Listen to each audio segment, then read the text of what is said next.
네, 안녕하세요 여러분. 여러분의 공기업 취업 성공을 책임지고 있는 강사 박규현입니다. 여러분 반갑습니다. 자, 공기업 취업 성공 전략, 여러분들의 공기업 취업 성공을 도와주는 아주 친절한 안내서. 오늘은 네 번째 시간입니다. 공기업 취업 전략 수립하기입니다. 공기업 취업이 채용의 어떤 과정, 어떤 채용 프로세스에 대해서 좀 고민해보고 거기에 대해서 알아보고 어떻게 내가 전략을 세워서 공기업 취업 성공 빨리 이끌어낼 것인지에 대한 주제입니다. 그럼 공기업 어떤 사람 뽑고 싶어 할까? 도대체 어떤 사람 뽑는 거야? 궁금하셨죠? 공기업에서 뽑고 싶어 하는 사람 유형 먼저 말씀드리겠습니다. 먼저 조직 친화적인 사람입니다. 조직에 잘 적응할 수 있는 사람입니다. 나보다는 조직을 먼저 생각하고 조직에 잘 적응하고 동료들과 잘 화합할 수 있는 사람, 이런 사람들을 좋아합니다. 이게 공기업에서 이제 오랜 역사를 가지고 있지 않습니까? 예를 들면 한 30년 정도 역사를 가지고 있으면 조직 내부에서 서로 직원들 간에 불화가 생겨서 멱살 잡고 치고 패고 싸우고, 심지어는 얼마 전에 모 공기업에서는 사망사고까지 일어날 정도로 이런 일들이 있다는 거죠. 그래서 가장 중요하게 생각하는 게 다른 사람들과 얼마나 잘 융화할 수 있는 사람인지, 그 부분을 가장 중요하게 생각합니다. 그래서 이 조직 친화적인 인재, 이런 부분들을 많이 생각하니까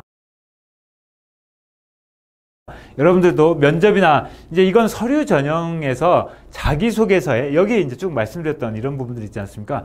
이런 부분들은 우선 서류 전형에 자기소개서에 이런 부분들을 좀 어필할 수 있는 것들을 좀 넣어주시는 게 좋고요. 그 다음에 이제 이것들은 필기는 아니죠. 필기 뭐 이걸 어떻게 평가하겠습니까? 이건 아닌 거고, 그 다음에 이제 가는 것이 바로 뭡니까?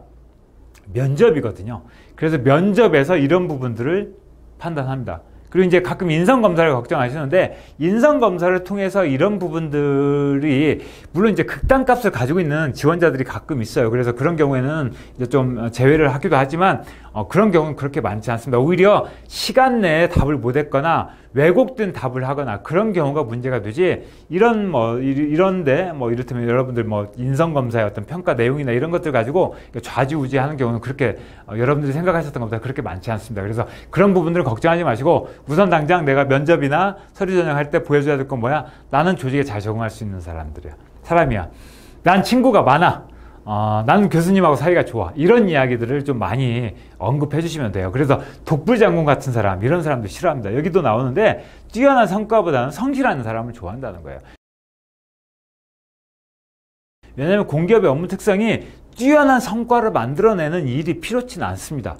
대부분 정해져 있는 사업 내에서 자신의 역할을 다 해내면 다들 좋아하고 다들 그게 가장 좋은 거예요. 예를 들면 여러분들이 공기업에 입사하셔서 내가 어떤 사업 목표가 전년도까지 1000개였으면 올해 내가 열심히 노력해가지고 창의성을 발휘하고 막 어떤 기발한 방법을 써가지고 한 2000개를 어떤 사업 목표를 달성, 그러니까 200% 초과 달성하는 거죠. 만약 이러면 여러분들 칭찬 받으실 것 같죠? 아니요, 전혀 그렇지 않습니다. 여러분 팀장님한테 뒤지게 혼나고 선배들한테 눈칫밥 되게 먹을 거예요.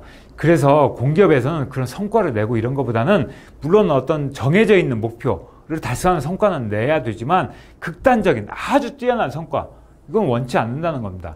그래서 결국 성실하게 우리가 해야 될 사업들, 직무를 추진할 수 있는 사람, 이런 사람들을 좋아한다는 거죠. 그래서 여러분들이 자기소개서에 쓰실 때 이런 성실함을 잘 보여줄 수 있는 그런 소재들을 많이 써주시면 좋겠죠.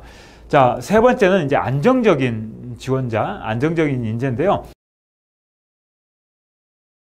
즉흥적이지 않고 차분하고 안정적인 인재. 이 이야기는 뭐냐면 공기업 직원들이 한 60% 이상, 70% 이상은 밖에 나가서 고객들을 만나야 됩니다. 그러니까 밖에 출장을 다니면서 고객을 만나거나 아니면 찾아오시는 고객을 만나거나 이런 일들을 하는 직원들이 거의 한 60, 70% 정도는 돼요. 모든 공기업 직원들의. 그러니 이 사람들이 밖에 나가서 고객들을 만나고 안에서 찾아오시는 고객들을 만나야 되는데, 고객하고 이를테면 자기가 고객이 가끔 반말도 하고 기분 나쁘게 하기도 하고 좀 진상을 부리는 고객들도 분명히 있죠, 가끔. 그런데 그런 고객들한테 맞대응을 하는 경우가 있다. 막 같이 흥분해서 심지어는 멱살을 잡고 막 엄성을 높이고 막 이런 경우가 있습니다. 이런 일이 혹시라도 지사에서 한번 발생하지 않습니까? 그럼 그날 저녁 지사장님, 뭐 팀장님이랑 이렇게 몇 명 이렇게 해서 사과 박스라도 하나 사들고 그 민원인 그 고객 댁 찾아가서 사과해야 돼요. 그 정도로 심각한 문제가 됩니다. 그래서 어떤 사람, 즉흥적이지 않은 사람, 그리고 차분한 사람을 굉장히 좋아합니다. 그래서 이런 부분들은 특히 면접 과정에서 여러분들 압박 면접하고 이런 부분들도 다 이런 일환이라고 생각하시면 돼요. 그래서 차분하고 안정된 사람 좋아한다 라고 이해를 해주시면 될 것 같아요. 굉장히 뭐 이렇게 즉흥적이고 막 돌발적인 상황 이런 거 막 이렇게 내가 자랑하려고 하고 막 이런 부분 별로 좋아하지 않습니다. 자, 그 다음에는 이제 경력을 가지고 있는 사람 좋아하죠. 왜냐하면 이제 이 경력이라고 하면 이제 직무 관련된 경력, 또 이제 특히 이제 민간 대기업 경력자를 좋아하고요.